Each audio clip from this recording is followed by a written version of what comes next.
Welcome to episode 11 of the Sweet Nature podcast. Hi, it's Linz. As always, I'm joined by Margie. Hello. Hello. And today we're talking the best and worst cruises for first timers. And we're joined by some very special guests. But first, a little mood music.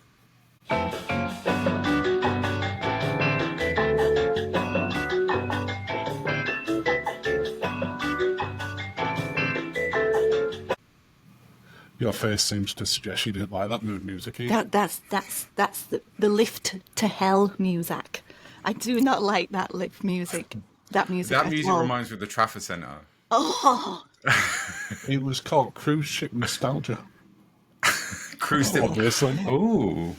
No. We keep going. Well, we better introduce the voice. For those that are watching the video, they will now be able to see that we're joined by Ant and Glenn of Escape with Ant and Glenn. Yes. Hi guys, welcome to the Cruise Cast. Thank you so much for having us. You're very welcome. Hello. And today we're talking best and worst cruises for first timers. And you guys were actually the inspiration for this because we saw that you'd been speaking to a lady, I think it's called Carol, on one of your videos, who was her first cruise. Is that right? Yes. Yeah, she had never. Do you know what? And she lives near Southampton. Oh my goodness. She said I'm 5 minutes from the port, and I was like, "Are you serious? This is your first cruise?" And she was like, "Yeah." And I've always wanted to go on one, but she was in awe of the whole cruising experience. Yeah, I think I said this on the video. I said it was to absorb that energy of a first-time cruiser who was in their element was just amazing. Yeah. She was great. Yeah, it's almost like when you've watched a show and someone else, and you've gone at it episode weekly, and then somebody else you introduce it to can just box set it. You get that that feeling that like, oh, I'm jealous of how you're going to experience this on the first time. Yeah. Yeah, I remember a couple of cruises ago, we had lunch at, it was like a sushi kind of lunch thing, and we were sat at a long bench. And as we sat down, I think the couple to my left were busy telling the people opposite them this was like a 54th cruise or something. And I must admit, a part of me died inside. I just thought, I can't listen to this for an entire lunch. But luckily, immediately opposite us, a young couple sat down and they said, "This is our first cruise and the first time we're dining with kind of strangers and stuff." Yeah. It's like, oh. And we had the most amazing conversation over lunch with them. Yeah. And they before were... we get on to sort of... You know how like you're on a cruise and sometimes I said you get a bit almost numb to it because you see it so many times over. Yeah. But they were literally, going through they were going through the cruise compass the way we go through the Radio Times of the highlighter at Christmas. At Christmas, yeah. And whereas we sit there, go, "Do you want to go to that quiz?" You're like, "Yeah, maybe." You lose that bit, don't you? Once you've done it a little while, it's that going through every line of that cruise compass, that pattern, going, right, we need to do that. Once you've done so many, it's like, oh, we'll just turn up somewhere, and if something's happening, it'll be fine. Yeah. Well, before we sort of carry on with this, shall we let Ant and Glenn just introduce themselves a little bit? Yes. Tell everyone a little bit about yourselves, guys. Well, age before beauty. Oh. We're playing that game, are we? I'm Glenn, and I don't know what to say now, actually. I've been cruising for, a little while, maybe 20 odd years. In fact, I'm sure you'll ask me what my first cruise was at some stage. Seeing as we're talking about first cruises, so I'll keep that till a little bit later. But I work in learning and development. Not massively interesting, but it pays the bills and keeps me busy. I travel quite a bit with work, which is kind of nicer for you though, isn't it, when you have a little bit of peace and quiet? Oh yeah, definitely. I really enjoy not having you around. Oh. Yeah, perhaps we should go next. I'm Ant and I'm Glenn's husband. And we at the moment anyway. Yeah, we're happily married. And I am the other half of Ant and Glenn. I've been doing I started the YouTube channel about 2.5 years ago, and it started off as a channel called the Diet Diaries. And essentially what happened was during lockdown, we spent probably most of the time just watching cruise videos and watching travel content on YouTube. And I think I kind of got the bug, and I was like, I think I could do this, because I've always just loved media and editing and all of that side of things, and just creating content. And so we went to Mexico, right, to and we were going to film our first travel video. We bought all this equipment and everything, took it all out there. And as I filmed myself, I was like, I hated the way I looked. I was so big. I was like, on camera, I was like, oh my gosh, I was embarrassed. And so we decided to go on a diet. And after that, it was quite funny, because Glenn said, I can't believe you brought all this equipment and you're not going to use it. And then by the end of the holiday, I said, I'm going to start a dieting YouTube channel, and I'm going to vlog the entire journey, as almost as if to keep myself accountable. Yeah. And so I did that for about 6-7 months, and it was quite funny. We were watching, like people, you guys were watching Paul and Carol, and it was quite funny. In one of the episodes I said, I guess Paul and Carol don't have to deal with this obscenity word that I'm not going to repeat on in case there's children in the audience. And she commented, Carol commented, and I couldn't believe that they were watching our channel, because it was completely different niches. And then after we dropped the weight, well, I dropped the weight. I'm joking. After we dropped the weight, we went on Sky Princess and did our first cruise vlog. And suddenly we went from, getting a couple of 100 views to a couple of 1,000 views, and all of us, and it was like it was meant to be. And so yeah, we then became Ant and Glenn, and then it just became Escape with Ant and Glenn, because I wanted to put a bit more travel in it, so it's less about us at home, really. And yeah, so it's just gone from, I say, strength to strength. We're still babies. We're baby YouTubers, We're still building our audience and our style, and trying to, I wouldn't say it was a crowded niche. There's quite a few people that are doing the same thing, and we're just trying to do something slightly different with our content out there. It's just doing something that you enjoy doing, that people I love enjoy it. watching it. I love it. In fact, I literally, right up until about half an hour before we got onto this podcast, I've been editing. And I've got a video that's about 45 minutes long, and I'm trying to cut it in half. How far you try to cut it down to? I'm just taking out all the bits with Glenn in. Nice. Well, I mean, let's move on to sort of that first cruise. You've touched on sort of your first cruise vlogging on it, but I'm assuming that probably wasn't your first cruise. No. How did you decide on what your first cruise line, your first cruise ship? Because that's one of the questions we get asked most. I'm sure it is for you guys. Of how do I choose what ship's right for me? How do I choose which line's right for me? So how did you guys go about it? Well, Glenn, you're more of an expert on this than I have, because you took me on my first cruise. Yeah, so I'd been cruising for a while before Ant went on his first one. My first cruise, I was working for a travel company in London at the time, and we did predominantly kind of Florida holidays and things. Yeah. And the boss decided to open a cruise division. And so he brought one lady in, she was called Jill, and she was the cruise department. And she used to sit next to me, and I'd hear her on the phone with her clients talking about it. It just sounded so alien to me that which dining sitting do you want? And like, what on earth are you talking about? So it was all very strange, but we struck up a friendship.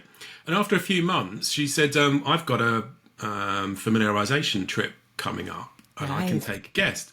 Would you like to come along? And I said, okay, yeah. And she said, you'll have to dress smart, because it was a dress down office, and I'm quite a casual kind of guy. So I remember it was quite a big deal for me dressing up. And it was, I don't remember the ship, but it was Holland America, and it was I think it was Harwich, in wherever that is, Essex, I think. And we went for lunch and a excuse me, a tour around the ship. And all I remember thinking was how posh everything was and how sumptuous. The dinner was amazing, and they put on a show in the theatre for us and things like that. And I just thought, oh, this is really, really nice.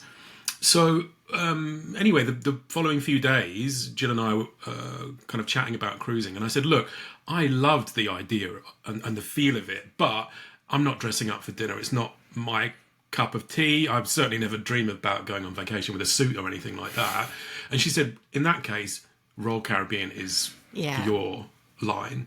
And she booked me onto, was Navigator of the Seas. I think it was early 2000s. I think it had just started sailing. Yeah. And I took my mum, because you know, you do. And it was just the right fit for me at that time. Yeah. Because it wasn't too formal. It was a lot of fun. But I still had that kind of feeling of, you know, go for dinner, go to a show and stuff like that. And yeah, so I got bitten by the bug like that. And then I brought you in to the cruising world after a year or two of dating, right? Yes, yeah.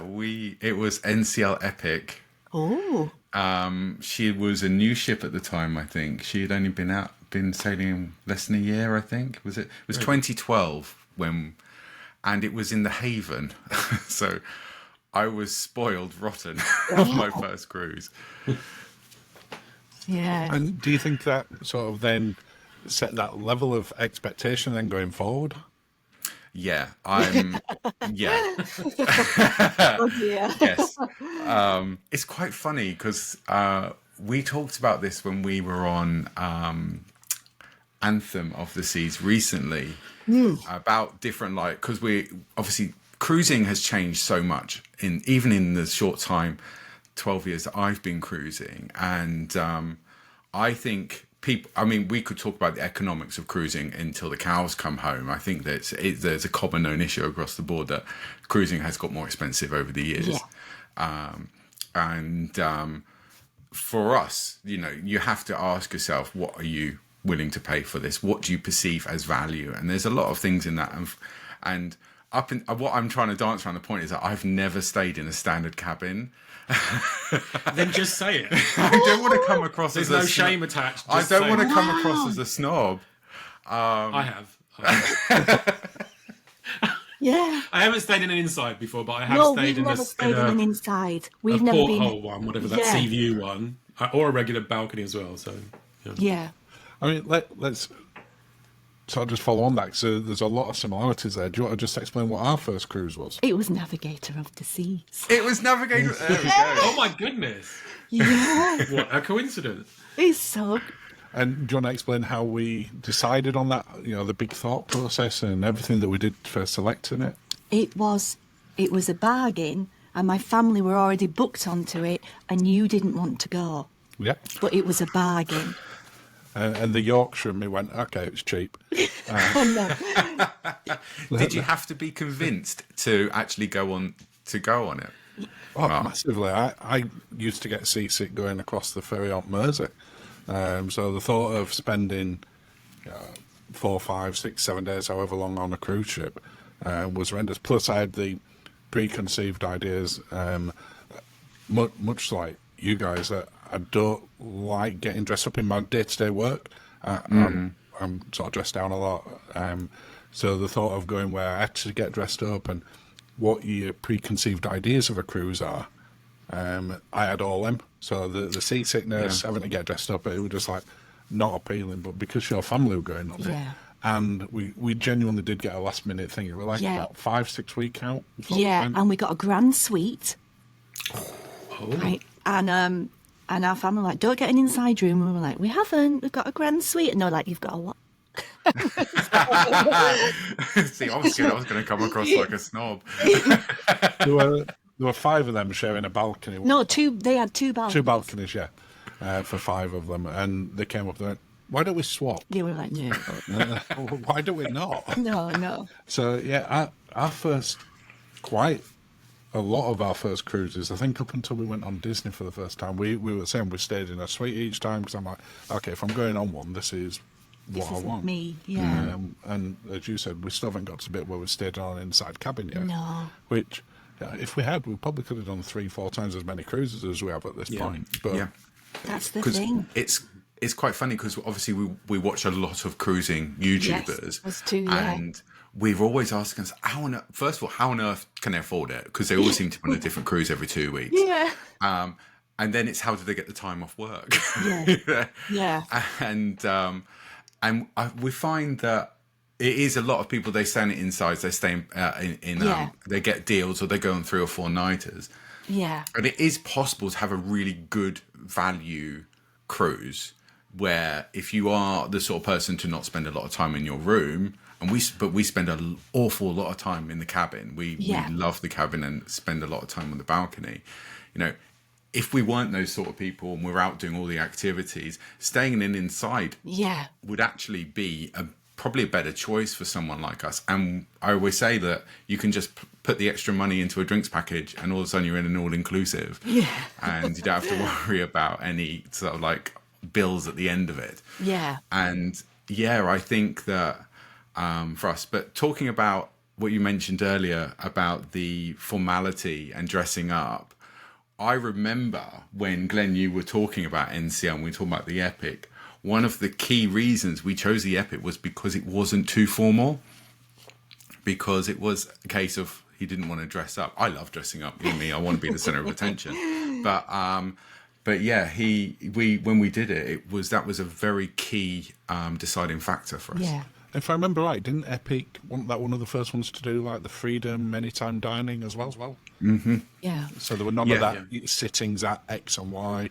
It was just more relaxed. I mean, when it comes to picking for your first time cruise, I think one of the, unless it's a celebration, and that's a different thing again, I think one of the less formal cruise lines is a way to ease yourself into it.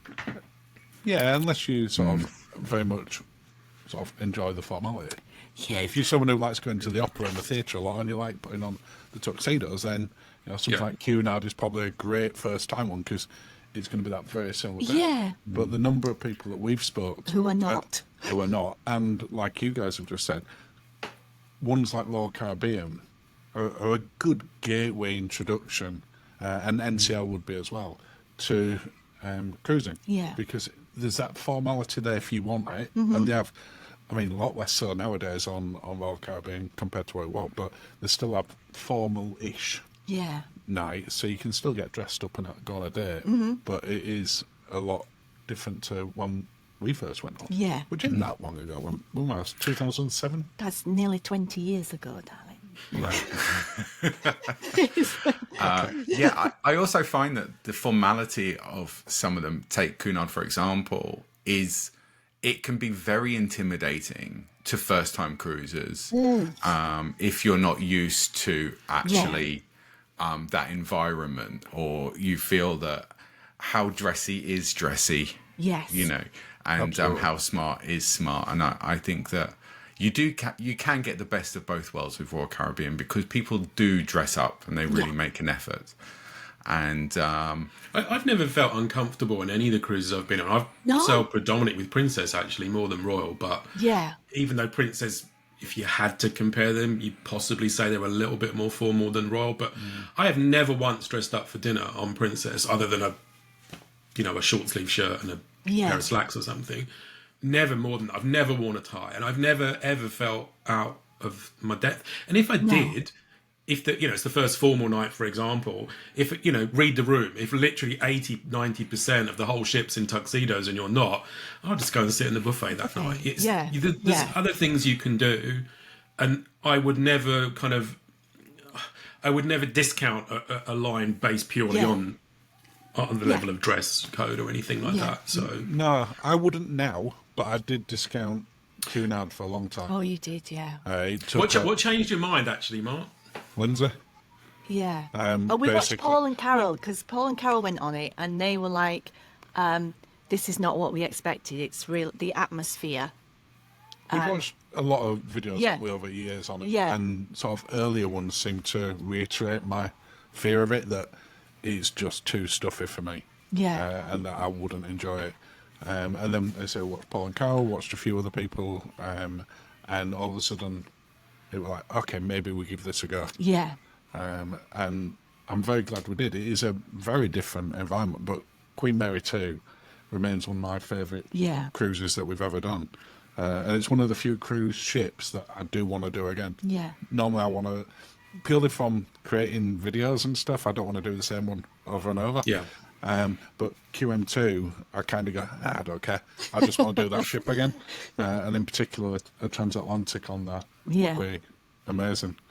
But yeah, if we take forgetting about sort of the Navigator one that you went on much earlier, if we look at the one that you both went on together as the first one, what were the things that you loved or hated about that cruise more than you expected? Hate's a very strong word, but that were much more positive than you expected, or maybe a little bit more negative?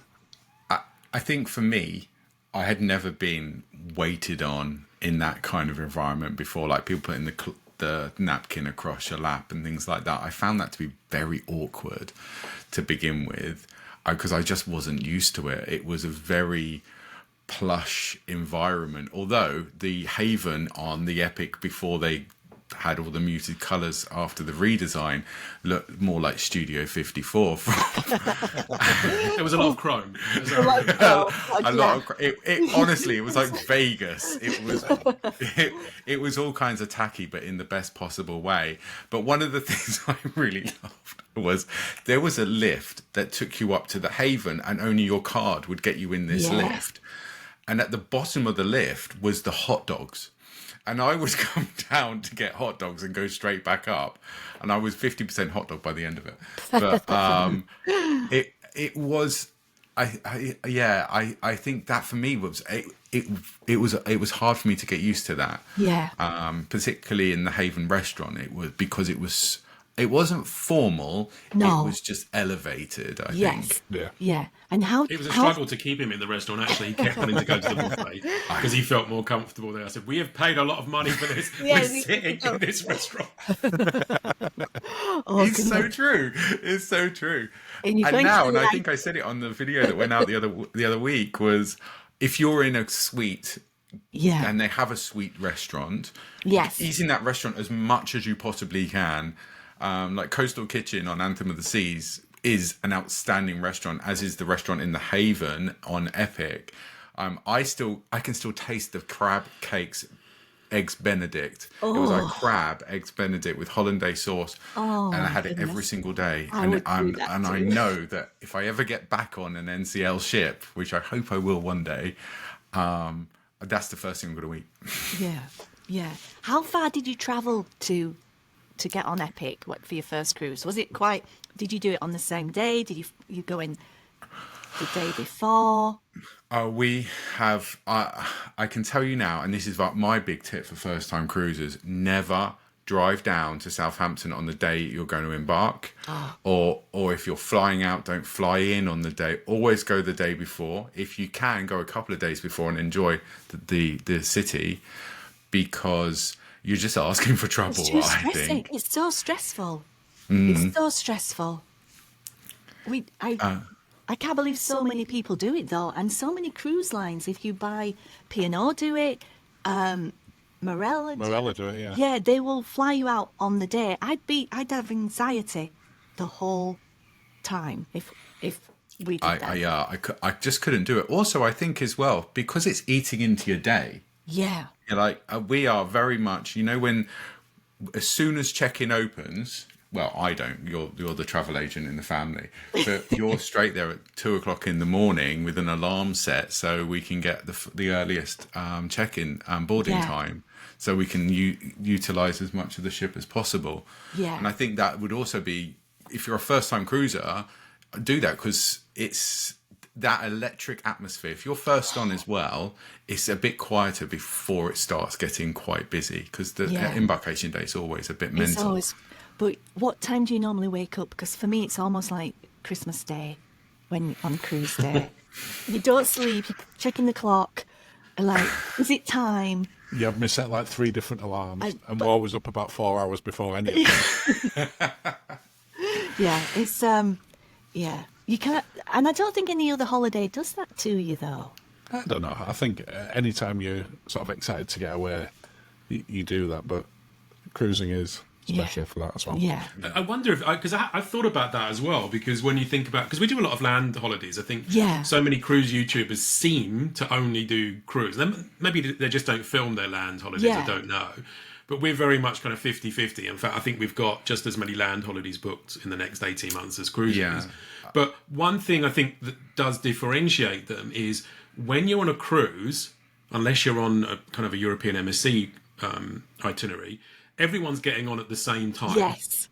So you've got 3, 4, 5, 6,000 people, I don't know, however many it is, all going on holiday at the same time. Yeah.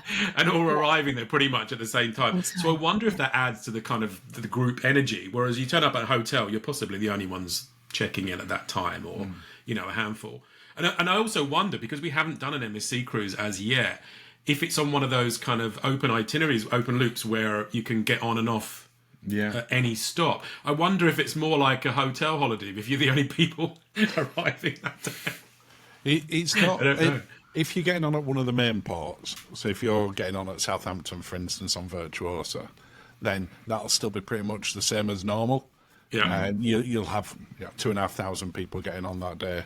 And then the other sort of 2,000-ish that are on there will be scattered across the other destinations that you get into. But any of the main ports, MSC, still seems to be, you have that buzz on boarding day, and you have the placards up everywhere.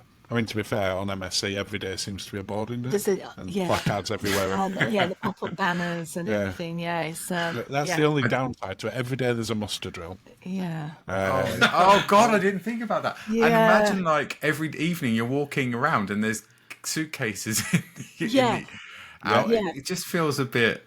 Yeah. Well, You don't notice. It's different. Yeah, we have got MSC booked for February next year. Are you doing Yacht Club? We are doing Yacht Club. Yay! And we're doing a back-to-back as well. Nice. On the MSC Seascape. Oh, And lovely. from Miami. So it's it's fantastic. to Caribbean. I can't wait. As I said, I think we said this. We actually haven't booked anything with Royal, and we have we've got MSC, we have Explorer, and Sun Princess coming up. Sun Princess in 10 weeks. Nice. And we watched your Princess videos avidly when they came out. We were very, because I think we just booked. Either we just booked or we were just about to book when your videos hit. So we were, and I'm sure I messaged one, added a comment to one of them saying I was a bit disappointed with the location of a couple of the paid restaurants that were sitting in the buffet area, and I thought I'm not sure how keen I am on paying all that extra money just to sit there. And now they've moved them. And now Have they moved them? I Yes. didn't know they moved We don't know them. where they've moved. Oh, I had heard, So if I remember right so I think we talked about this on another podcast before, so it does mean that I researched it a bit at some point. Albeit my brain's getting old now, so I forget it. One of them, I think It's going where the Crown Grill. Dario's, Yes. Butcher's Cut by Dario, is going into where the Crown Grill was. So if you watch the video that we cover the Crown Grill on, you'll see what that's going to be like. Yeah. It's going to have a fairly major refurbishment because the Crown Grill as it was wouldn't work for Dario. You would have to change it. Albeit, I guess you could just rip out every table and put in a couple of really big long ones. So will that be when it next goes into dry dock, I assume? No, apparently before that. They're doing it now. Yeah. Yeah. Oh wow! I mean, Sun Princess seems to have been. I know it's an inauguration season. Everybody knows it's going to have problems and there's going to be teething problems. And I think I messaged you at the time because I wanted to know, because a lot of content creators were invited on board about the terms of the contract. And the reason for that was not because I was jealous, but it was because I just wanted to know about how much control over what it was saying. Because when people say, I'm going to be honest with you, I feel like if you have to say it, it means that I totally agree. you're hiding something. Yeah. And the problem with Sun Princess was became very, very clear that it wasn't ready, even in the state it was in. And I think Princess have recognised that because they've delayed the release. Is it Star Princess? has started been off delayed now by a couple. Is it a couple of months? It's not even just a couple of sailings, or is it? back, I think, if I remember, was it to October? Yeah, I think so. Yeah. They were originally going to be someone's like a full season in the Med one. Yeah, and that's now I think there's just 2 cruises in the Med, if I remember right. There's the Maiden and then another one. Then it's coming round to Southampton to do the transatlantic. I think I might have got that wrong. Well, as I said, I'm glad that I'm actually really happy about that, because I'm glad that Princess have learnt their lesson. Yes. Because you'd think that they'd know what they were doing after all these years, but like, because it impacts on the passenger experience. And I think that, again, when we mentioned earlier about finances and value, if I was going on my first cruise and I was like, I want to go on a brand new ship, so I go on Sun Princess and I'm there in the first month of it going out, and then no shows are running and half the restaurants aren't running and things aren't, and then you're going to a specialty dining restaurant and you're sat in the buffet, all of these things, and you're going, if this is what cruising is like, and I've spent 4 figures on this trip, I'm probably not going to want to go back. And I'm going to go back to my all-inclusive in Mexico or Rhodes or somewhere, as opposed to want to go back onto a cruise ship. So, because when we think about, like, what cruise line and things like that and what ship, you are playing with fire in an inaugural season, I think. Definitely. Because things can be not as good, not as seasoned. And we learned that on Wonder of the Seas, because we were very, very excited to go on Wonder in her first year. And it had many, many problems. Particularly, what are you talking about? What Wonder of the Sea, the Windjammer, for example. Oh, they couldn't cook. No, I'm joking. They could cook, just not very well. You had a biryani and they gave you beef sauce or something. So that's your sauce for your biryani. It felt. I did say the guy was from India as well. And I said, that's not biryani, mate. And he just said, it is. I said, no, it's not. You know that, and I know that. Yeah. So that was a bit odd. Yeah. I mean, just moving on slightly to what you're talking about there, but I think if it's your first cruise, and I was guilty of this because when I went on the Navigator, that was pretty much the newest one in the fleet, one of the largest ships in the world, and etc. And I wonder if, having done that for my first one, then I kind of felt that every cruise I went on, I had to go on something bigger and better and newer and smarter. Whereas maybe if I'd kind of started on a smaller, older ship, I could have, like you said earlier, Mark, about kind of like starting off with something you're comfortable with. I don't know if it's necessarily the best idea for your first cruise to say, right, what's the biggest, fanciest ship out there? And let's go for that. Because then if you do love it, and you start trying others, it's almost like, oh, this is not as good as the first one, is it? And I wonder if, that's a trap that quite a few people fall into with all the marketing and, everybody I've spoken to who hasn't cruised, they might not know a lot of the ships, but they've all heard of Icon of the Seas because the marketing campaign was huge, right? A friend of mine and his husband went on their very, very first cruise, and they went on Icon. They did, yeah. Oh, good grief. There was some stories about Icon that the pool was closed 4 times in the week cruise that they did, due to children not being able to hold themselves in, I guess is one of a better word. And there was a lot of issues around hygiene on that cruise. Yeah, I think it was in the adults pool. I think they've got, I can't remember the name of it. They've got like a hideaway bar pool. Yeah. And apparently, a lot of people were writing on Facebook that there was a group of people on one of the cruises who literally went in that pool first thing in the morning and didn't leave, because as soon as you gave up your space in the pool, someone else got it. So literally people would kind of get down there and not move for hours. And of course, then there's like, well, what are they doing for the bathroom? One of the things I was going to ask about there was about sort of best and worst cruise lines for first-time cruisers.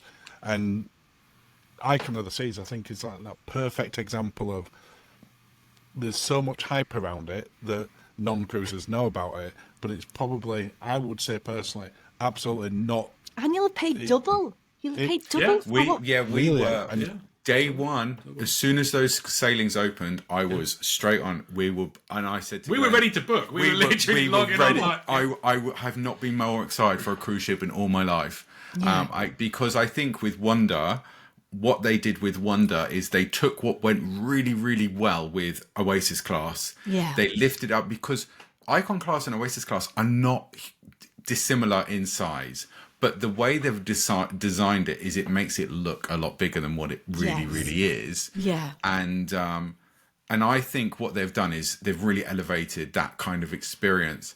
And I was ready to book.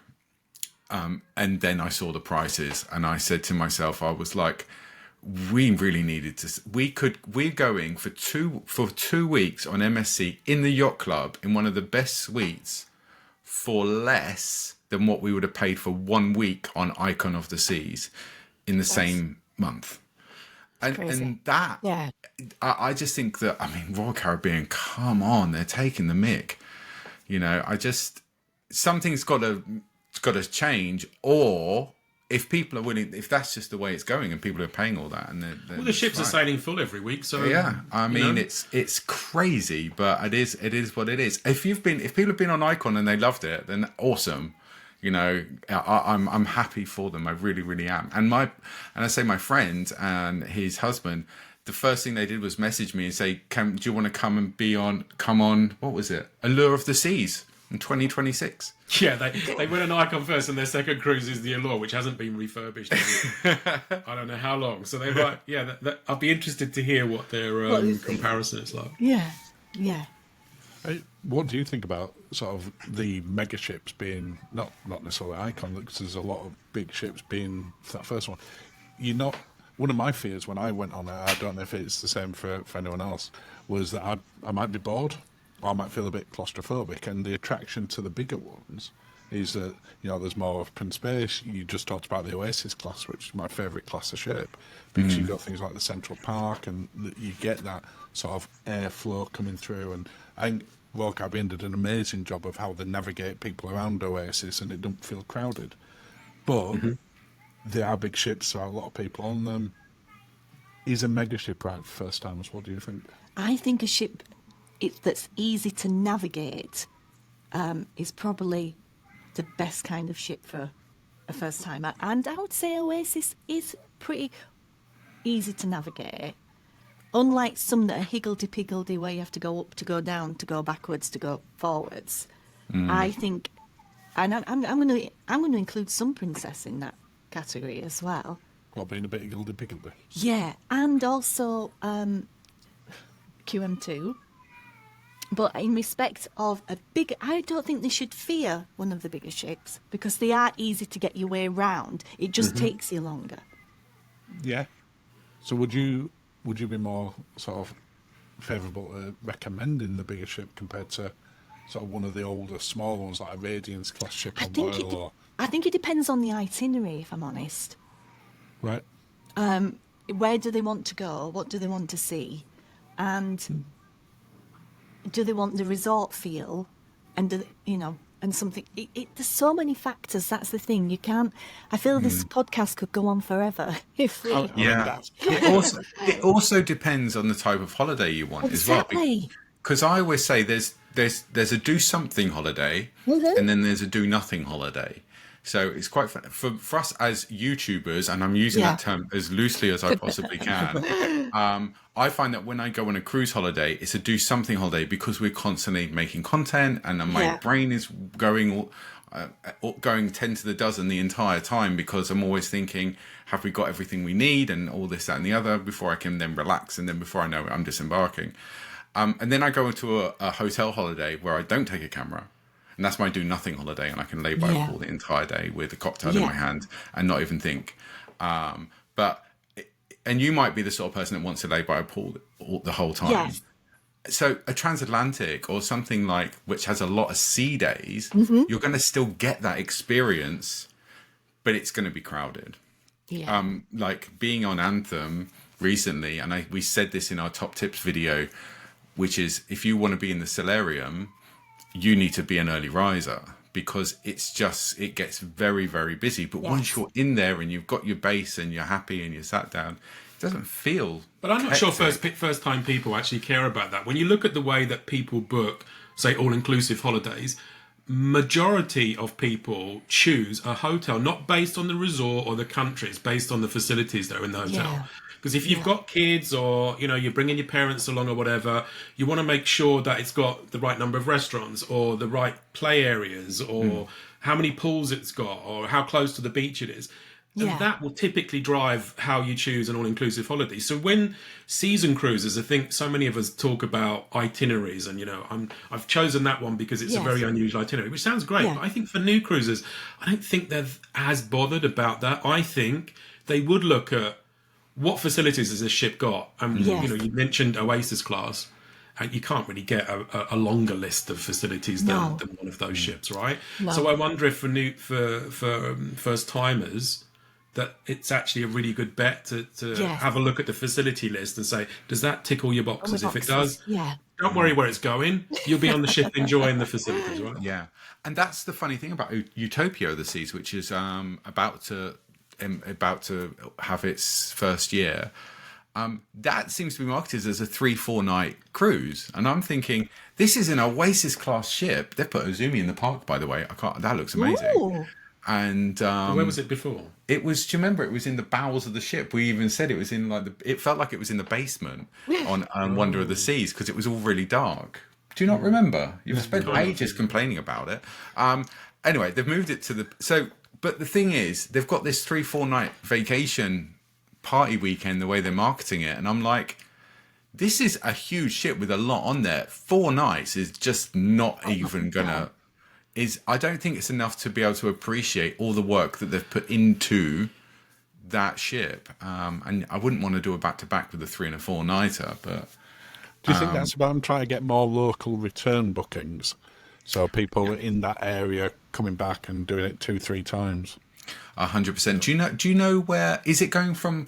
Is it Fort Lauderdale, Florida, or is it Port Galveston? Canaveral is the Maiden's going out of Port Canaveral. I don't know about where its home base is. But then that's almost the Disney market then, isn't it? Yeah, which is your that 3-4 night. I see Yes. what they've done there. Yeah, Yeah. because Disney do the 3-4 nighters from Yes. there as well. Yeah. And it might be, we want to do a cruise. You can't get on the Disney ship. Oh, there's this Utopia of the Yeah. Seas. Yeah. Actually, that might be Would make quite sense clever. if it's doing that. Yeah.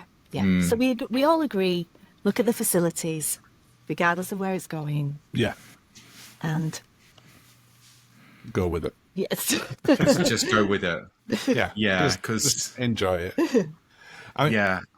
Go Do with you- no preconceived ideas No. either. No. No. Because, as I say, like, you thought about it being too formal and realised that it isn't that. I thought it was a little bit stuffy, and it turned out that was just me. It wasn't like that at all. And also, everyone is so lovely. Like, Yeah. I have spoken Crew, we're talking about. to... No, I'm talking about people as well. I mean, he spends way too much time on Cruise Critic to believe the statement. I mean, but, Yeah, my view on humankind has been tainted. But Yeah.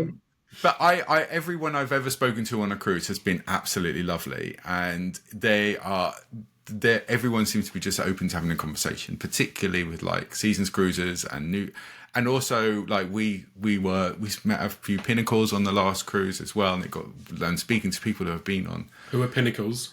Pinnacles. Oh, Pinnacles.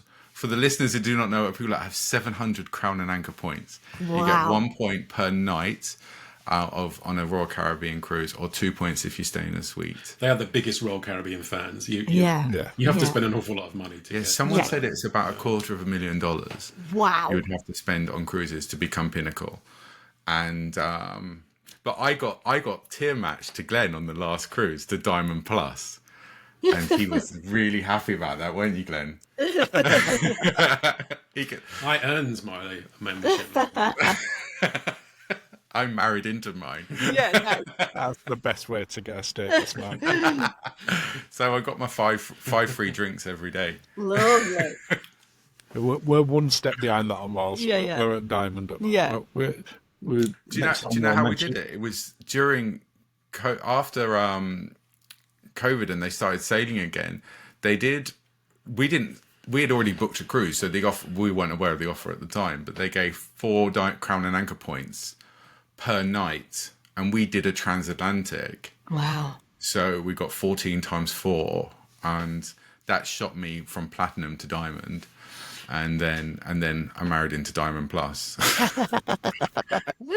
And now he's like, we're saying we're not going to book on Royal for the foreseeable future. Now you've got there. Yeah, we kind of leveled up in the game. We're over it now. We're just. But they are now at least going back to letting your status match across the brand. Yes, So and if you I go am on Celebrity and what's the other one? Silversea. Overseas, of course. You can carry that Diamond Plus level across to. And I am keen to try Celebrity.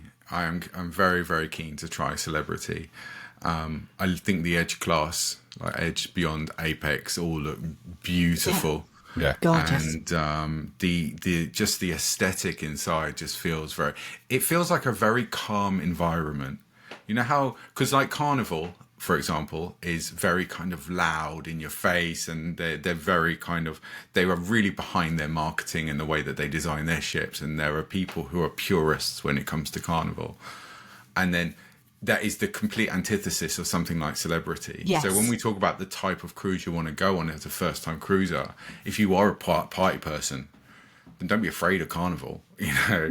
But if you are someone who likes things to be calm, and you've got maybe a few extra quid in your back pocket, then Celebrity could be something that you would enjoy. And in fact, that was what I recommended to my friend who took her mum on her first cruise. Yeah. I recommended Celebrity, and they went on the Edge Oh, lovely. and loved it.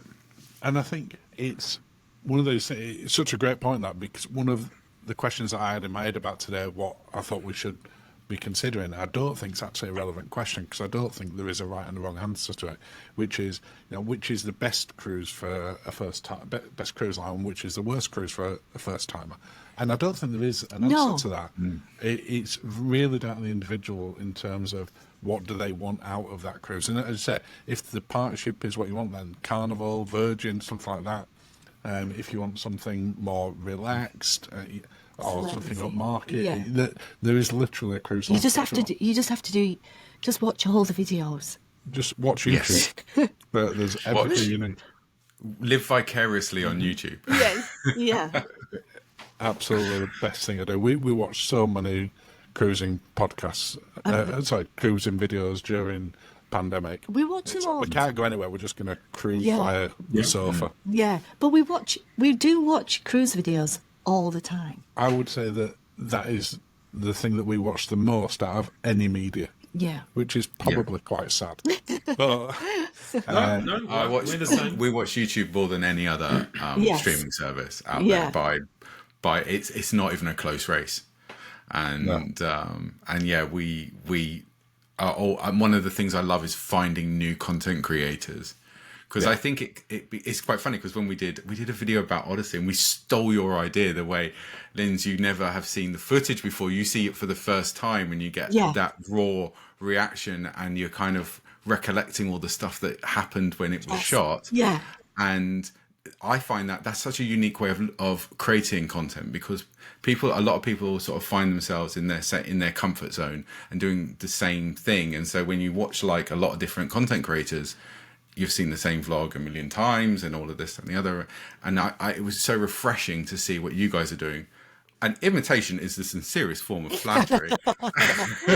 yeah, we watched it and thoroughly enjoyed it. It was a bit sad. I was like, I wish I'd kind of thought of that. A lot of people think that we were being really creative about that, and it was predominantly being lazy. It was I don't have to do any scripts beforehand. We don't have to do any rehearsals.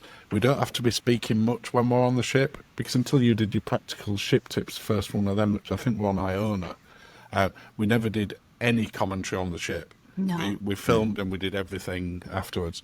But it were more in terms of, well, that'll just work for us. It fits into our sort of lifestyle and work, and we can just get round to it. Yeah. But then when And we also- watched yours back, we were like, oh, that's a nice way of... Yeah. Except I think we left too long a gap between filming and doing the commentary, and I'd forgotten most of what we're doing, and I couldn't even remember being in some of those locations. That video is only, well, we're recording this in July. That video is a month old, and we went in September last year. And that's why these videos that we're doing on Anthem are going out now, and they go Before we forget.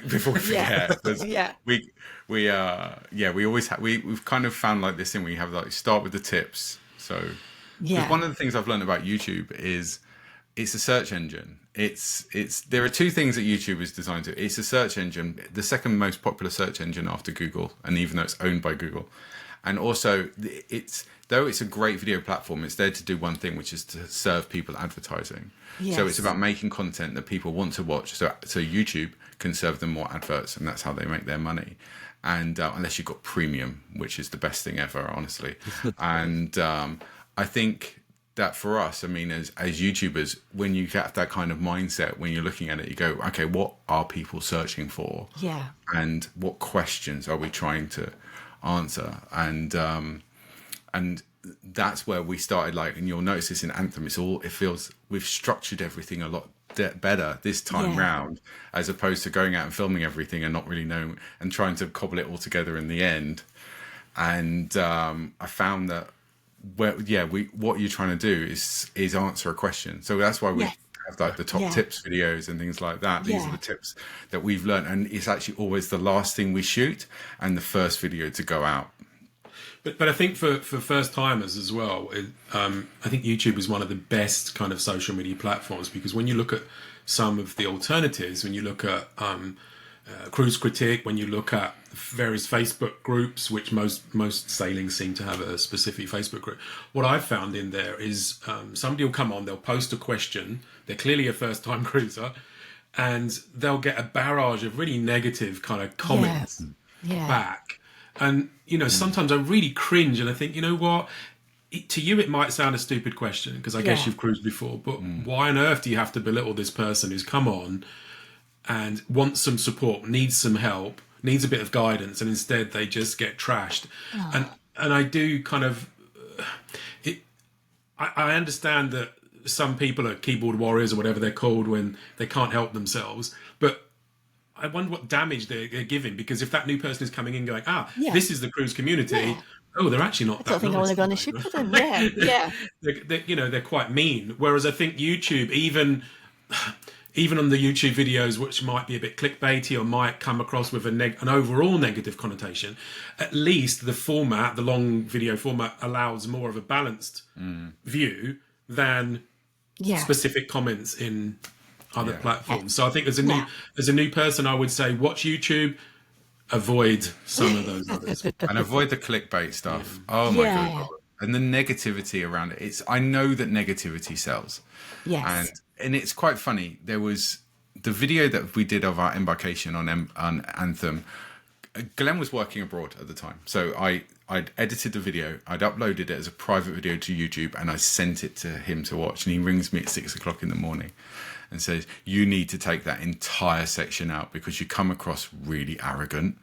And I'm like a proper snob, but it said about never being in a standard cabin before. And it's all about kind of balance and things like that, because you want to be able to, some things aren't always brilliant on a cruise. Things do go wrong and stuff like that, but it all has to be balanced. But it also shouldn't be sugar-coated because you're trying to please someone.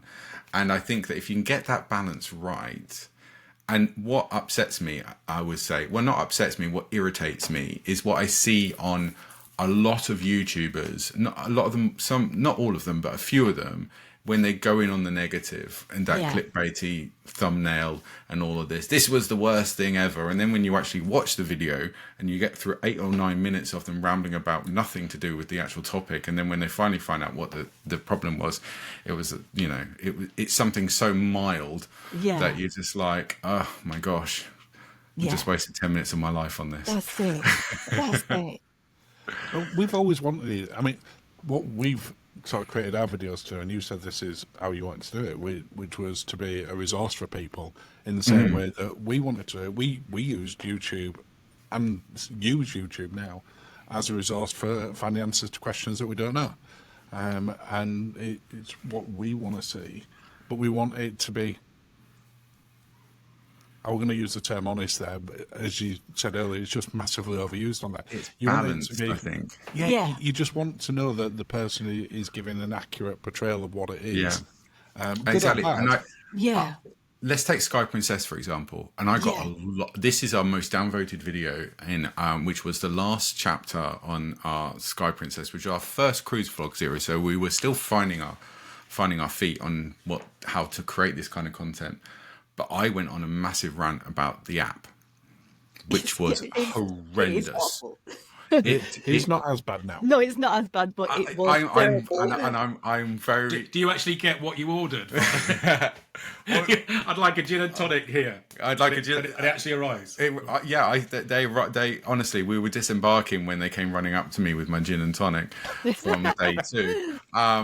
But yeah, it was, and I went on a bit of a rant, and even then it wasn't edited out. I didn't edit it down, which is something I've learned. So it felt like this barrage of almost hatred, and it wasn't. I was just really irritated by the fact that what I was sold, but not just by Princess and its marketing, but by YouTubers who had been on Sky Princess and sung its praises, called it a game changer and all of this and the other. And it was none of those things. No. But then these people who had been on the ship went during COVID, where there was half the people on the ship Yeah. and everything was at 50% capacity. Of course it's going to work perfectly. Yeah. And it just didn't for us. But we were also on a full ship, the first full ship coming out of lockdown, and lockdown number 2 or 3. I lost count at that point. And they still had COVID levels of staff. Yes. And so everything was, so you had half the staff for a full ship. Yeah. And so you could go to a bar and you'd be stood there for like 10, 15 minutes just trying to get served. But we felt they should have just turned the app off, just say it's not going to work, manage everyone's expectations and redeploy the staff that would be running around giving people drinks to the bars and try and do it that way. And I felt that it was completely mismanaged by Princess. Lots of learning from them, but everyone said that the app and the network on there is so much stronger than what it was. And so I'm excited to go on Skype on some Princess, but I am cautiously optimistic, shall we say. Some Princess, when we went on it, and I don't think it was quite at capacity, but we were like 95%. It were pretty much there because they'd sold it out, but then because of the issues, they'd persuaded some people to move and some people had cancelled. So, but it were close to full. And we didn't have any issues at all on there with medallion class. But we didn't use it. We didn't, because we've been burnt before. We went to a bar. We had bar service. We didn't try and get clever with it. No, we used it in its most basic format. On Ruby Princess, which we've just come back from, we ordered drinks and food. The drinks arrived really quick, like 5 minutes. The food never turned up. No. And it was on the same order. Yeah. And it was just marked as complete. Yeah. So I think what I've learned from that is you order the drinks, click complete, then you do a separate order for the food. And that will probably work. Yeah. But I think, it's one of those things you've got to be completely transparent about what does and doesn't work and not set those expectations. No. I just talk as though you're talking to a friend. That's how we. What would you tell your friend? And that's how we can. we do it. Yes. Yeah. Shall we move on to some news stories? Oh, okay. One of them fits in perfectly to what we've actually been talking about a little bit, not intentionally because I didn't know that the guys were going to mention it, but Utopia of the Seas, which they've just announced their godmother, which is Meghan Trainor. And she's going to be performing on board from... Glenn doesn't know who Meghan Trainor is. Is that he going... And so she's... Boomer. Well, that was I'm not a kind boomer. I'm completely with you. Whilst I know who Meghan Trainor is, it seemed a strange choice for a godmother, and that's kind of what I'm interested in people's takes. And is it someone from that sort of background in terms of art and pop that you would expect to see in there? No, I think the godmother should be a similar age to the key demographic of the people going on the ship, so they know who it is. Now, Yeah. That's a good show. Or the kind of culture that they're trying Yeah, to yeah. attract to that ship. So, Yeah. like Hannah Waddingham, who is Yes. the godmother for some princess, Perfect. perfect choice. Absolutely perfect. But maybe Meghan Trainor is a pop star of Yeah. some description, Yeah. or was a pop star. Maybe that's because, they say it's the biggest weekend ever. And, maybe Yeah. that's because they're trying to get some of that kind of Meet party younger. crowd. And Yeah. I mean, it should have been Taylor Swift, but they probably couldn't afford her. Can you imagine the cost on No, no. That'd be an interesting Yes. one. I'm sure they would have sold out the Yeah. sort of that cruise very quick. Yeah. But yeah, she's doing a concert on board on the 15th of July. Okay. And then it's going up to Port Canaveral, which I sounded knowledgeable that I knew where it was sailing from, but Yeah. in truth, because I read a news story about 3 hours ago. And that's still within my goldfish-like memory ability to recall it back 3 hours. Story number 2. Okay. This ties into something we've just done, and we heard them talk about it when we were there. The municipal clerk of Sitka in Alaska Yeah. has rejected the proposals to cap cruise ship numbers, because there'd been a lot of campaigns in Alaska to restrict the number of cruise ships that's going in. And we saw it firsthand when we were there that when the cruise ships were ready to depart, those towns closed. Yes. Ketchikan, it was like a ghost town, wasn't it? As we Yes, were the it last is. ones about to come out.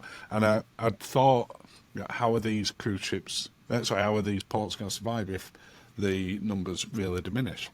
So I'm interested to sort of get people's thoughts on that, because obviously there is an environmental impact to it, and it shouldn't be done. But at the other side of it, Amsterdam, which is going to be the next port that we visit, have just agreed that they're going to cut cruise ship visits in half from 2026. Oh, interesting. Alaska. Because Venice did the same. Yes. Yeah. Venice, and is Lisbon doing something similar as well? I read the same very recently. Yeah, because we just sailed out of Lisbon, and we were the only large ship in actually at the time. And do you know what the way I feel is that? So one of the things I say, so if you do a Greek Isles cruise, Yes. and I love the Greek Isles, and you go to like Mykonos or Oia, then the best thing about it is the place where you are. The worst thing about it is the cruise ships, because when you've got like 3 or 4 in port, Yeah. you've got 10,000, 15,000, 20,000 people all going to these towns that are not designed to cater for that number of people. And so your experience of being there, though it's great for the local economy, you can pick up your overpriced beads, but I do find that the actual experience of being there is not as good as it would be in your head. Yes. And Like I think for non-cruisers, if you see a huge cruise ship sitting at the dock and it's spewing out whatever out of the funnels, that's not a good look, right? No. Absolutely not. So I can totally understand why, from an environmental perspective, they're asking for this. But on the flip side, I don't imagine, local traders and etc. would be behind any bill that restricted the amount of customers that were going to come in through their door. But also, I was reading, and I don't know whether this was Miami or somewhere, where recently they've successfully done a test where cruise ships can actually plug into the land grid Yeah. instead of keeping their turbines or whatever going. And I assume, obviously there's a carbon footprint somewhere, even for grid electricity, but that must be a much better option for cruise ships that are docked. Yeah. If I plus the remember newer right, I ships think are using the natural gas thing, aren't they? Yes. Well, Yeah. Yeah. It's that balance, isn't it? Yeah. Balance is the word of the show. I It is. feel. It is. It is. That Balanced with Ant and Glenn. Don't change the channel name again. final news story. But again, a little bit environmental as well. Did you really you get a bigger gulp than you thought? Yes. Did you drink? Yes. I feel like I should be on the gin as well, actually, now. I'm totally regretting having just a bottle of water. the hurricanes that have happened, or the big yes. new hurricane in the Caribbean. The Caribbean is one of the sort of go-to destinations, especially for first-time cruisers. Pretty much guaranteed weather all year round, in terms of sun. But there's been a huge number of itinerary changes this week, Yeah. whilst the hurricane's going on. But also, quite a lot of them have changed them in advance of expectation of damage and not being able to go to the ports Oh, in the my next goodness. 2, 3, 4, maybe even longer weeks. And those itineraries are in, which is obviously a concern for the same reason that we just talked about there, that a lot of these smaller ports depend on the cruise ships coming in.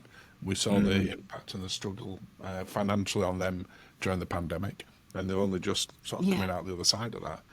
But from a cruiser's point of view, would you risk currently going on a Caribbean cruise in the summer? Well, Never do Right. it. No, Well- not a chance. it's normally September. September is when June, July It's not normally too bad. is not normally too bad, and the pricing is still up there. Yeah. But September, the pricing is very reasonable, but the chances of a hurricane are very high. But now the season's obviously Well, they're now saying the Getting season, wider. I expect it this year to be somewhere from sort of now, July, through to November, wow. which that takes a huge number. If you're saying we're not going to go to the It's Caribbean, not that's just a lot about. of influence. It's a safety reason. It's a safety thing as well. Had a comment on a video recently regarding, it was about Anthem of the Seas in 2016. They sailed in through a storm, and I wasn't aware of this. I at the time I wasn't aware at all, and so I sort of searched Anthem of the Seas 2016 and saw what had happened, and the thought that they could navigate this storm. And it just destroyed, like deck 14. You wouldn't recognize it. Half the ceilings were coming down and everything. And I was like, oh wow, I can imagine why you wouldn't go on Royal Caribbean after seeing something like that. But I think it is a safety concern. We've talked a lot today about first time cruisers and things like that. And if I was to say something to a first time cruiser, it's you have to have the flexibility of change, because things can change at the last minute. A port that you may have banked on, you may not get to. On our last cruise, they literally mirrored the entire itinerary 3 days before we left. They swapped the whole thing around, which meant some ports, so we were supposed to be there late, we had to leave early, and vice versa. We had excursions moving, and you just have to go with it. And I think that with the Caribbean, having been to St. Thomas after a hurricane and to seeing the absolute devastation of what happened, it's not going to be a tropical paradise that you expect, but you just have to, as a cruiser, you just have to be willing to take the changes as and when they come and understand they're done with the best of intentions.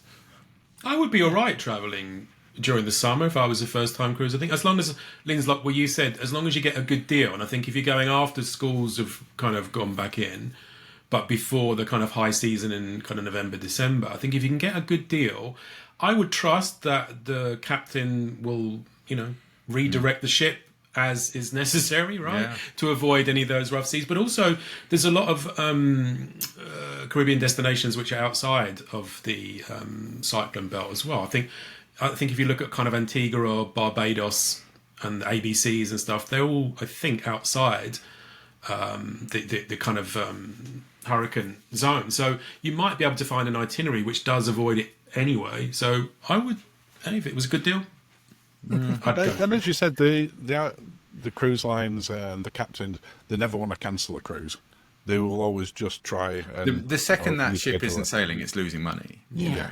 So Yeah. they have to have that ship sailing all the time, and but I've seen a lot of things online of people complaining, and they're unhappy, rightfully so. They're unhappy that their itineraries are changing, that things are changing, and but they also chose to go during this season. Yes. It's I understand you're trying to save a few quid. I understand what you just have to. You still get to go on an amazing cruise, And guess what? You're not going to sail through a hurricane, which is even better.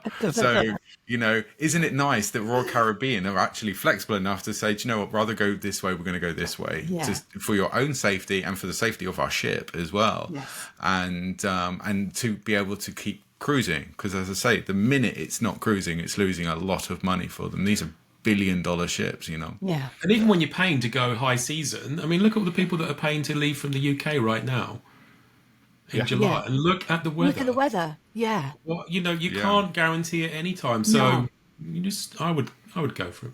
Yeah. Yeah, we were sailing back through the Bay of is it Bay of Biscay? Yeah. Yes. The rain was going horizontal. Like it was just hot. I've never seen anything. I have seen stuff like it because I'm British, but not on the ocean. No. And that was in June. So That was in June, yeah. You wouldn't typically kind of picture that kind of weather. That was like February weather. Yeah. Well, we were watching on the weather map this morning, weren't we? Because there was a storm coming up through there at the moment. And you're like, I would not. This was just this morning. You're like, Yeah. I would not want to be on Bay of Biscay today. But yeah, we've gone through that in sort of middle of winter. And it's been like a lake. Crystal clear, Yeah. Yeah, so you never know. No. You just take it, and Yeah. what happens. Yeah. Always take a raincoat. Yes. Always, and that's the top tip of the episode. Always take a rain. Well, that brings us up to the end of the cruise cast. It just remains for me to say thank you to Ant and Glenn for joining us. Thank you. Thank you for having us. Thank you. You're very welcome. And we will play out with